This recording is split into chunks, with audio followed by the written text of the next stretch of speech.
I'm Chad. You're watching Squarebody Stuff. So Tex is waiting patiently for me to go to the shop. He sits there and stares at me through the kitchen window. Of course, our house is below ground. Ground level is about right there. So he's not that tall. He is tall, but not that tall. You ready, Tex?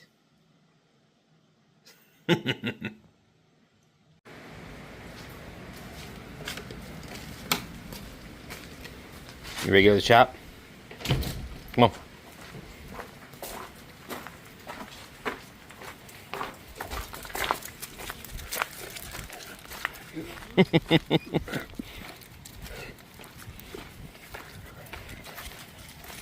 He's all excited.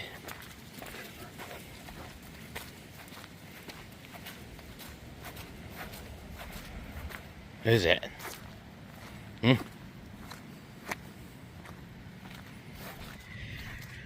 Welcome back to the channel, everybody. We are going to be working on Squeaky again. Kind of a dreary, rainy day. We've got the remnants of the hurricane that just went through Florida kind of hovering above our area.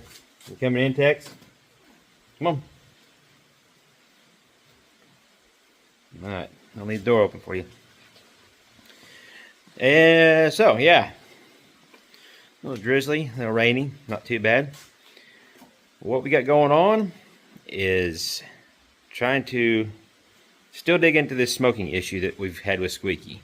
So, I found out I've got another thing I'm trying out, and hopefully this may fix the biggest part of it. So we'll get into that here in just a minute. I'm going to go ahead and start out with some fan mail from Stan Early from Arkansas. He sent me a sticker. Let's check this thing out.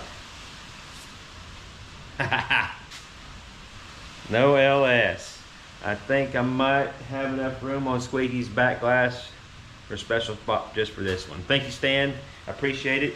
If you guys want to send me stickers or anything like that, you know, the address is down in the description box below. So I love fan mail. Makes me feel like, you know, what I'm doing is worth doing. Your comments also help out a bunch. Your likes and subscribes, all that stuff help out a bunch. So make sure you hit that subscribe button, hit the like button, share this with your friends, and also we got a join button. You can join the membership. That'll be fun too. And also don't forget, we've also got merchandise. We got the hats, we've got t-shirts, we have stickers, all sorts of good stuff. So go to squarebodystuff.shop and pick you out something. So if you've been keeping up on the last two videos of trying to figure out why Squeaky's smoking, we have been through checking valve seals. So the first video I changed the valve seals out. That made no change. Run a bore scope down through the intake. I didn't really see, it looked like there might have been some oil residue on top of the intake valves and then the intake track, but I couldn't really see anything where it would be coming from other than I thought it was just from the valve seals. That didn't change anything. The next video, of course I also done a compression test, some other stuff like that in the first video. Everything seems to be good. The second video I went through and messed around with my evac system. I've got the positive evac system that runs the exhaust, pulls a positive vacuum on the crankcase, and no matter what I tried, didn't change anything. So after that I was like, well, I'm not really sure, because if that, in my mind, the theory of it, that should have changed it somehow, some way. And another fact was that there was very, very little blow-by. If I didn't have the breathers hooked up, there's very little blow-by coming out of the valve covers. Like, so if there's that much exhaust coming out, or that much smoke coming out of the exhaust because the oil rings aren't controlling the oil situation, that it seems like there should be pressure going the other way too and filling the crankcase up with pressure and smoke. But that wasn't happening. So still a little bit baffled by it, and also just not worried about it, just going to send it the way it was. I was reading through the comments of our last video, and I did have one guy, there may have been a couple other ones too, but I don't know one for sure, that he mentioned something about the intake manifold bolts, and that if they go into the intake runners, they could, if they're not sealed, they can suck oil. Well, on the small block Chevy, The bolts don't go into the intake runners. Really, I mean, you can have oil seepage through your intake bolts, and I've had some engines, I've seen some where the oil pulls up on your intake, but I thought, well, that's just not the case in here, because the only thing that goes into the intake runners is the rocker arm studs. And that's where that little light bulb kind of fizzled in my head, and thought, huh, we may be on to something there. So thank you to whoever made that comment, because even though your comment may not been the right direction, but it got my little brain to spark. And so I came out here, I pulled everything back apart. I've got everything's all back apart, and I started checking pulled the rocker studs, and every one of the intake manifold rocker studs had oil on them. Not a considerable amount, but enough oil that, you know, under a heavy load, you know, at high RPMs, it's, you know, trying to pull air wherever it can get it. Could be enough oil to smoke that much. It's a very plausible idea, or plausible theory, if you want to use big words. So what I'm doing is I've gone through and pulled everything apart, obviously, and in the meantime, I don't have any of the old rocker stud or rocker push rod guides on the engine, but whenever I pulled it back apart, I realized how bad off my rocker arms geometry was. Of course, I don't have any of the rocker arms on there right now, and I've already got this side done with the new adjustable guide plates. We'll go over that in just a little bit. And it was one of those things where when I put this motor together, and I could see the rocker arms were a little bit misaligned. The guide plates were, the slots were almost too close, but some cylinders were better than others. And at that point, I knew better, but I was just ready to get this motor together and run it. So I just kind of ignored it, and that's not what you need to do. If you see an issue like that, you need to take care of it. It really didn't, I think these guide plates were less than 50 bucks through Summit. They're AFR guide plates, and so far been really nice to work with. But you could tell the spacing on this one's pretty tight. This has got a little gap, this has got a little gap. They're not all the same, and actually that one over there has got more gap. So that was that. You know, when I pulled everything apart, I kept looking at my rocker arms, and none of them were the same. They weren't at the right angle. No unusual wear, but eventually having a weird angle on your valves and everything can wear your valve guides, and it's just not good. So I thought, well, I'm in here, I'm gonna go ahead and get those guide plates, do it right. It'd have been much easier to do all this work while it was sitting on a stand, that's for sure. You know, we all make mistakes, we all cut corners every once in a while, and you end up paying for it in the long run. So don't do what I did. But we're fixing that now. We got everything on the passenger or the driver's side. I've got them all set up, and I'll kind of show you how I set them up.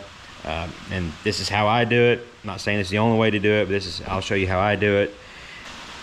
Now, my theory on why that is because these are Speedmaster heads. There's a lot of Speedmaster parts in this engine. Actually, the rocker arms, the chromoly push rods, the chromoly rods. There's a lot of Speedmaster parts in this engine because I was just trying to stay on a really low budget and get parts just good enough, I guess. You get what you pay for. Trust me, you know, if you're really big into racing, I would not suggest doing this, but I was just trying to build a fun little engine on a little bit of a budget and have fun with it. But this is kind of stuff you run into with lower budget stuff. Not everything's exactly the way it should be.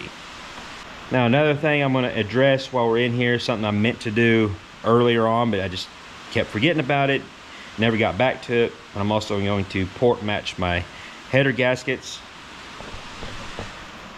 You can't really see, but there's a little bit of a lip. I guess I could pull this off there. You can see how much the gasket is actually shrouding it, and there's still plenty of sealing surface. So I've got a good I've got a good mark here, so I just gotta grind these out to match the port, and that will help a little bit. That might be worth a few little horse torques. And yeah, hopefully when we get this thing back together, it doesn't smoke at least near as bad. I still expecting a little bit of smoke because there is a lot of ring gap,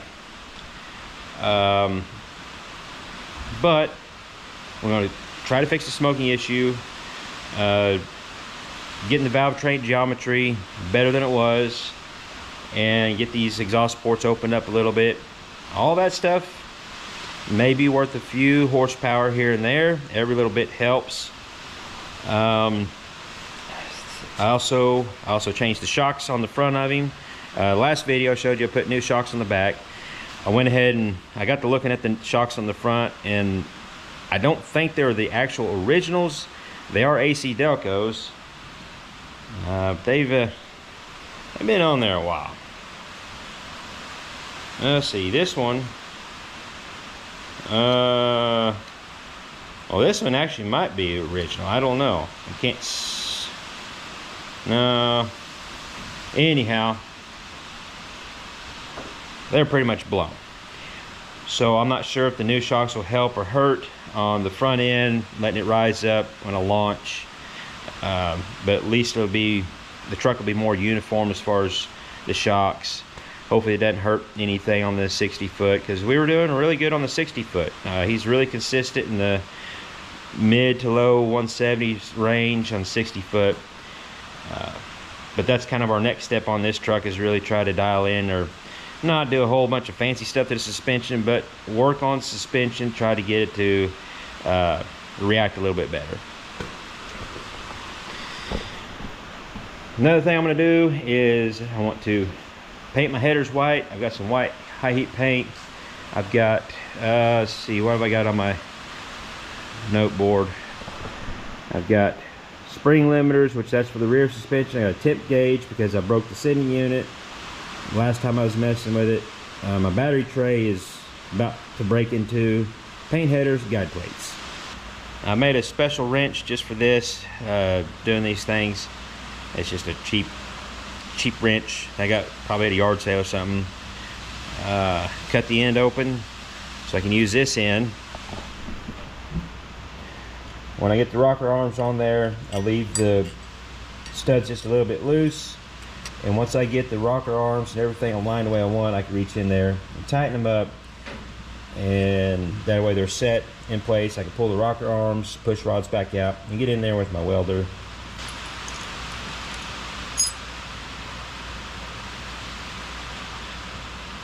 Get our guide plates stuck on there. I need to note, or I forgot to mention earlier, that these studs need to be sealed. I need some sort of sealer on them before they go in, you know, before you tighten them down and put them in. They leaked not because I didn't have any sealer at all. What I did have on them was blue Loctite. But blue Loctite is not a real good sealer, and so every one of these intake bolts, let me grab the camera. Not sure if you can actually see down in there, but there is oil down inside those holes. So I'm going to put some good Teflon, or not Teflon, I'm going to put some good Permatex thread sealer, which is what I use on head bolts, all sorts of stuff, this kind of stuff. And once I get it back together, I didn't put any sealer on them right now because we're just doing some test fitting. I'm going to pull everything back off, clean the holes out real good, and then I'll put it back together. But let me show you how I get this set up and adjust them. Alright, I get them just tight enough to where they'll move around.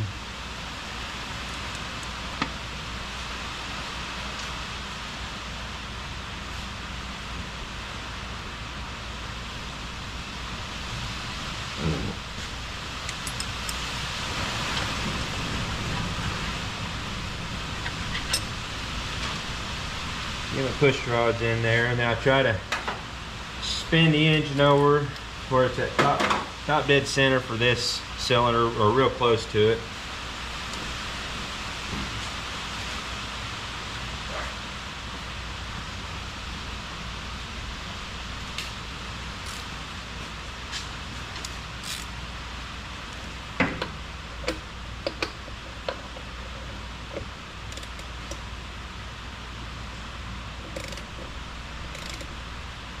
Intake's going down.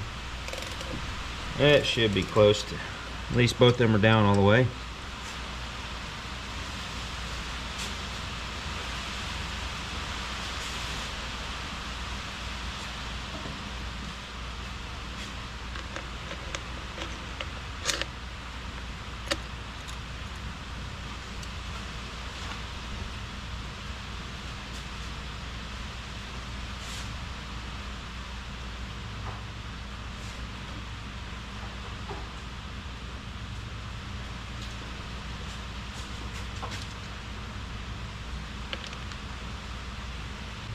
Alright, I got them snug down.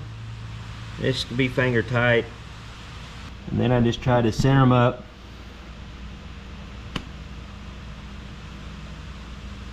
On the valve stem.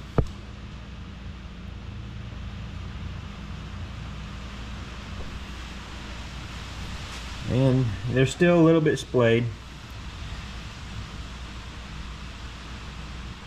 As long as you get them centered up on the valve stem, that should be where you need them. Double check everything.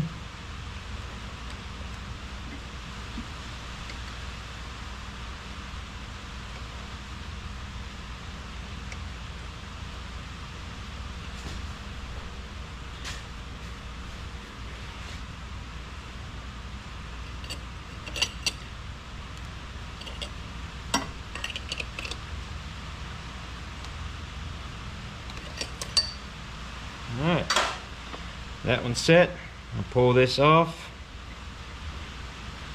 Pull the rockers back off and the push rods back out. I'll do these other two holes and then we'll weld them all up. Alright, I got them all set. Stick them together now.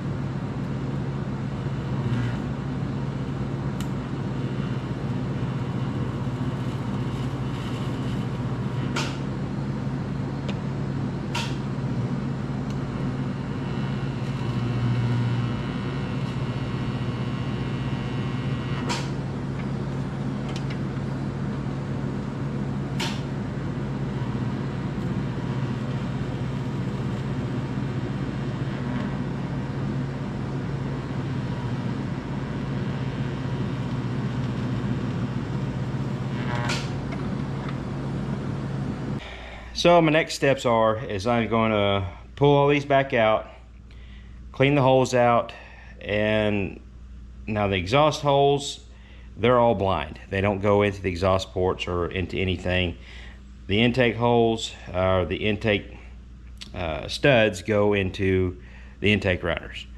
I'm probably just going to squirt some carb cleaner down there and blow them out with the air hose, because it's just oil and carb cleaner going into the intake runner. May burn off whenever I start it up. I'm not too worried about it. There's no dirt, no grime, nothing like that, so I'm not worried about any contaminants in there. It's just washing the holes out and get them good and dry. And I use that thread sealant when I go to put these back together. And I will probably I'll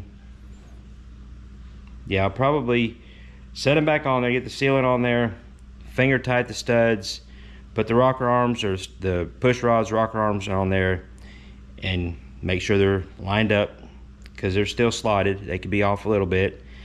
And then use my wrench, tighten them up, and then pull the rocker arms and push rods, or I can leave the push rods in there. But anyways, then torque them down. That way they're lined up the way they need to be. There's still a little bit of movement. It's a little extra step, it's a little extra work, but they'll be right. And be way righter than they was before. But before I do all that, I'm gonna let this side cool off. I'm gonna start painting the headers, get some paint on those, and kind of bounce back and forth getting those painted while I'm doing this. That way they're drying, because with this wet, humid weather, they're not gonna dry really fast. Try to do some bouncing around and probably just kind of set the camera up, give you a little time lapse, put some cheesy music behind it, and you can either fast forward through it or whatever you want to do. But I'm gonna just kind of get some stuff done, do some hustling. And Tex is just gonna do Tex stuff. He's just gonna hang out and enjoy my company, I guess. He acts all excited to come out here, but he doesn't want anything to do with me once we're out here. He just likes to lay down. He just likes to be in my presence, and I get that.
Good morning, everybody.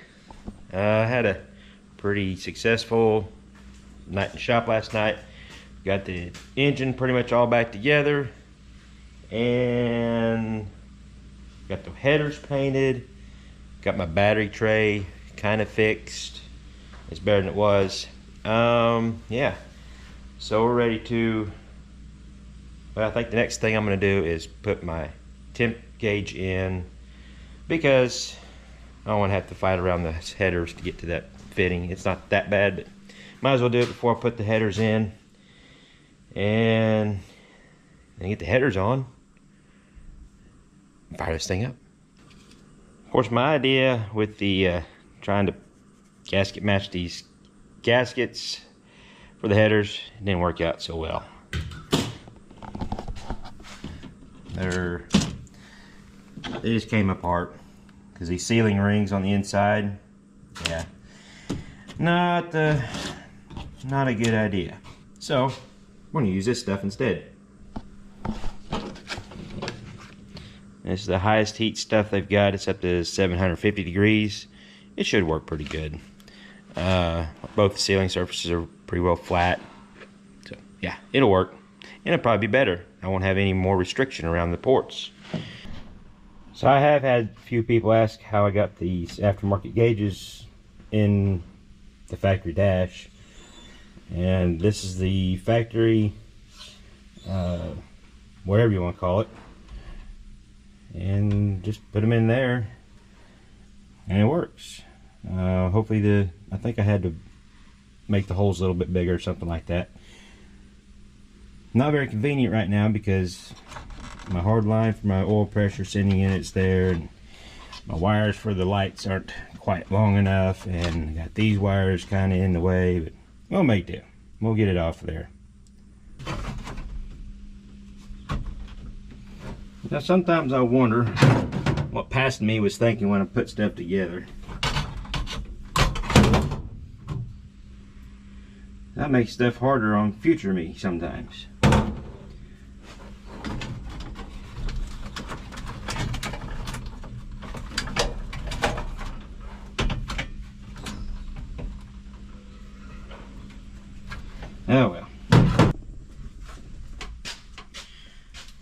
had to do some rewiring, which I'm sure future self will think, why did you do it that way? But oh well, it's better than it was. Get this all unwound. This is a little better gauge than what I had in there. The ones I had in there were just some cheapy Summit brand. They work good, just I messed it up. It wasn't a failure of the part, it was a failure of me.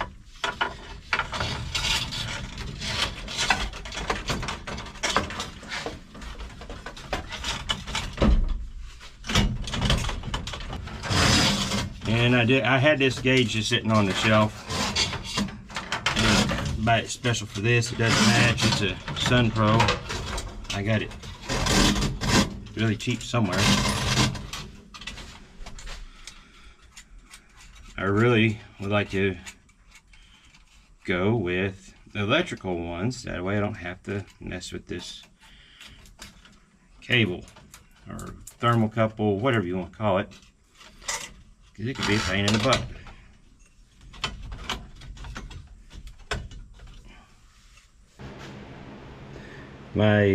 That nut is too big to go through where I had it run before, because when I ran it before, it was the first thing I put through that hole.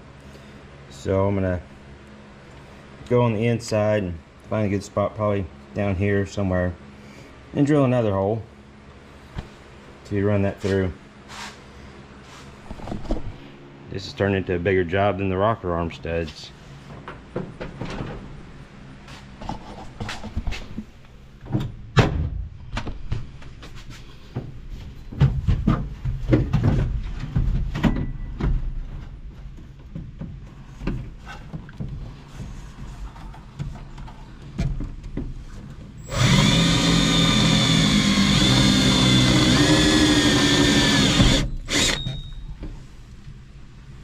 Make sure there's nothing in the way.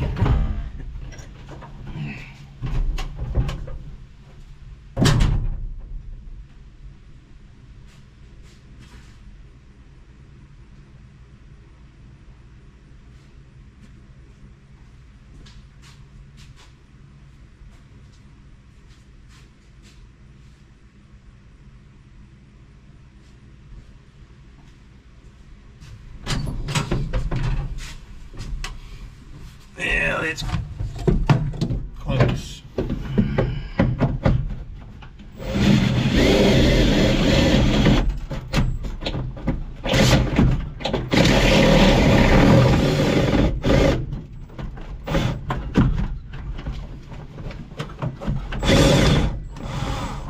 Well,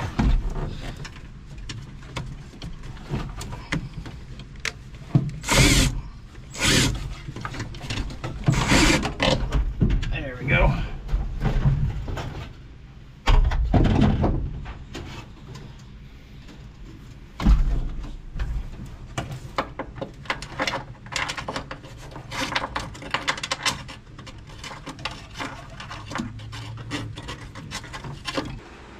Don't think my grommet's gonna be big enough. I don't have any bigger grommets. I might have to look.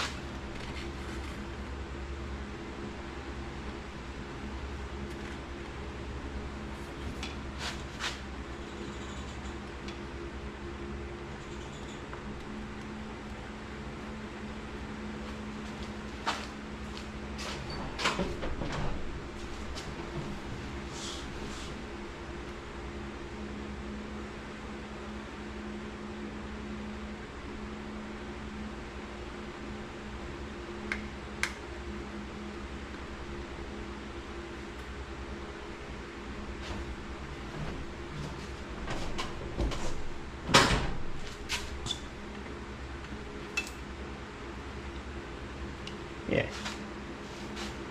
I'll run it inside this wire loom and get zip tied to the frame. This normally on the factory was zip tied to or stuck to the fender. I'm gonna wrench and I'm gonna hopefully be able to get the old one out, get the new one in before I spill too much antifreeze or coolant. And if everything's right, you don't need any thread sealer on this or anything, because it actually seals on this taper on the thermocouple. I've seen where they've been taped up, and that's not how they're supposed to work.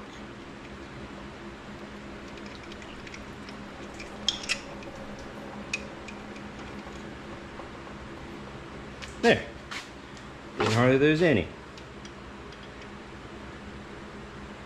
Thought about using the trick of sticking the vacuum cleaner up to the inlet or the fill tube and pulling a vacuum on it. But it'd take longer to rig something up than it did to actually just do this. Maybe lost half a cup of water. That step's done. We got the temperature gauge all installed. Everything's cleaned up from that little project. Now let's move on to cleaning up the exhaust ports and put some goop on them and put some headers on.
Alright, I've let the RTV set up for a little bit to get a little bit of a skim on them before I put the headers on. And really, to do it right, I should put them on and just kind of barely snug them up and wait a full 24 hours before you tighten them all the way down. But we don't have that kind of time. I'm probably just going to stick them on there, maybe let them sit for just a little bit while I do some other stuff, and then tighten them all the way down. It'd be good enough. But I think they turned out pretty good. What do you think, Tex? You like them? I've always loved the looks of white headers, except for they're going to be a pain in the butt to keep clean. The paint I use is some Rust-Oleum high heat paint, 1200 degrees. I don't know how long it'll last. The header extensions are holding up pretty well, except for they get kind of beat up a little bit. But we'll get them on here, and then we'll be really close to firing this thing back up.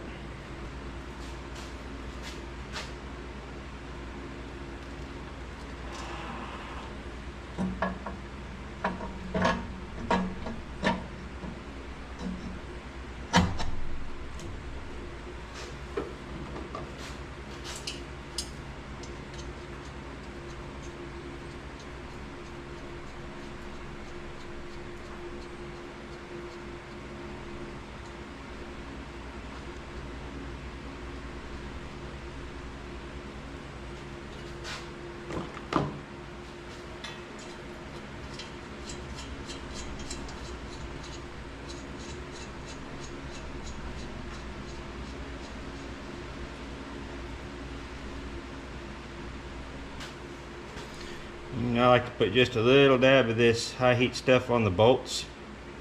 It actually seems to work better as a locking agent, whatever you want to call it, than Loctite.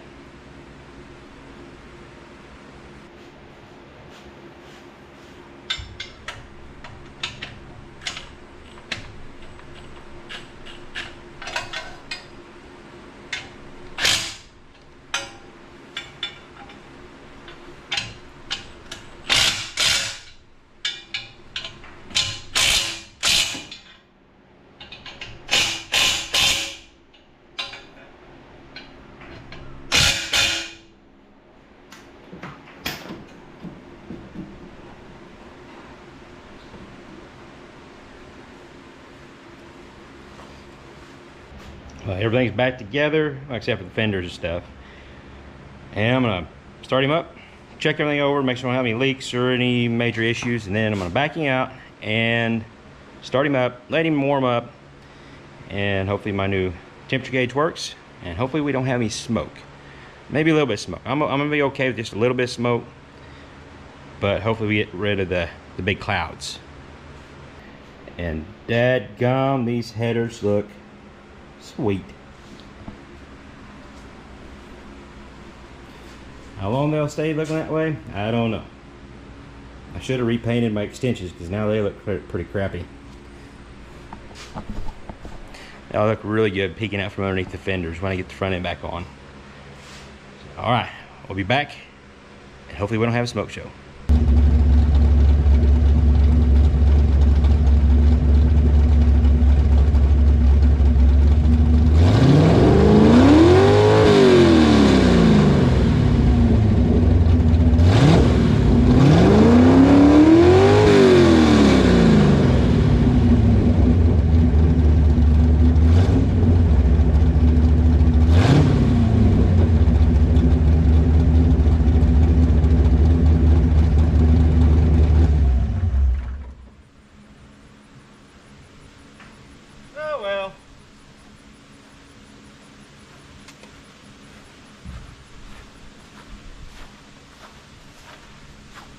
I don't know, what do you guys think? Is it maybe a little bit less?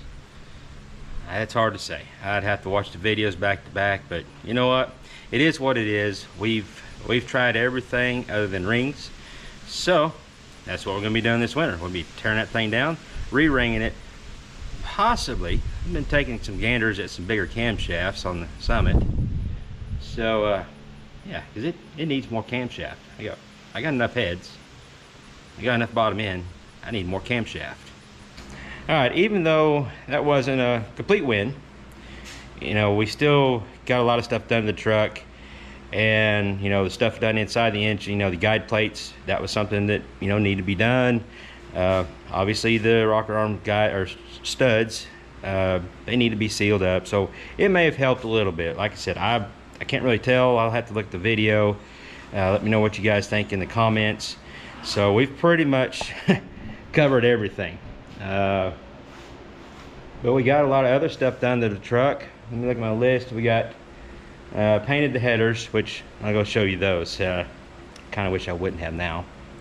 I'll show those in a minute. We got the tip gauge, we got the battery tray. We got everything but one thing on my list. It's on the whiteboard done. It's the spring limiters. We'll be doing that in another video, so be watching for that. Now the driver's side header looks halfway decent. A few bubbles here and there. And the passenger side, not so much. I think there's just a little contamination that I didn't get off the headers. I tried to wipe them down with some acetone, make sure we didn't have any oil and stuff on there, but that's par for the course, I guess they say. It'll be all right. Just add to the patina of the truck, yeah. My other option that I wanted to do was do what the Circle Track guys do and coat them with ATF and get them real hot and everything, and it'll bake them, and they'll stay kind of shiny, raw metal shiny looking. But this one, I just don't run it hard enough, long enough to really do that. So I thought this white paint will help, or will work. Maybe I'll touch them up later on. But that's what they look like now. They still look pretty cool. Got a lot done. Still got a lot to do to Squeaky before we take him to the tailgate throwdown. And if you're not familiar with the tailgate throwdown, it is an event, all truck drag race that me, Ryan Wing, and a few others are putting on. We've got a lot of great sponsors. It's going to be in Newport Raceway in Newport, Arkansas on October 11th, 12th, and 13th if we need it. We've got all weekend. The track is ours for this event. Scott Cooper's set us up with the track, and it's going to be fun. It's going to be a lot of fun. We've got a lot of trucks from all over the country. We've got some from, well, several from Texas. I'm not so sure how far out west we got them coming from. We do have some coming from up north. We've got one coming from around Florida, southern part of Florida, I think. And yeah, I'm really interested in seeing his truck, because this is pretty comparable to what Squeaky is. It's a little small cubic inch, small block.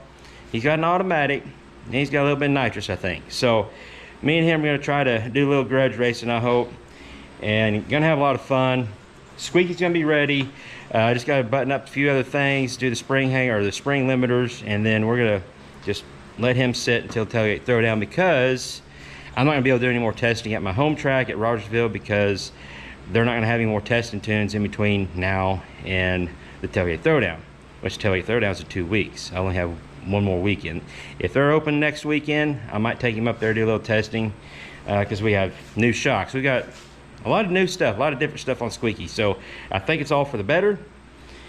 And yeah, a little worn out, little bit bummed, but you know, it is what it is. I've been a mechanic all my life.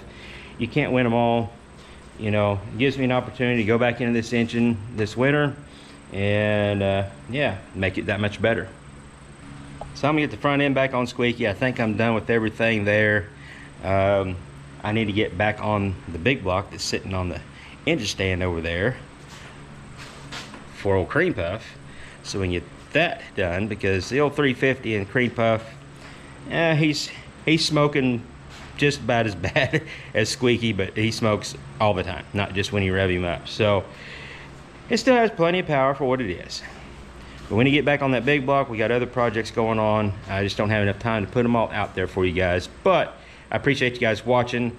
I think I'm gonna end it off here. Till next time, y'all keep your square bodies rolling. We'll catch you later.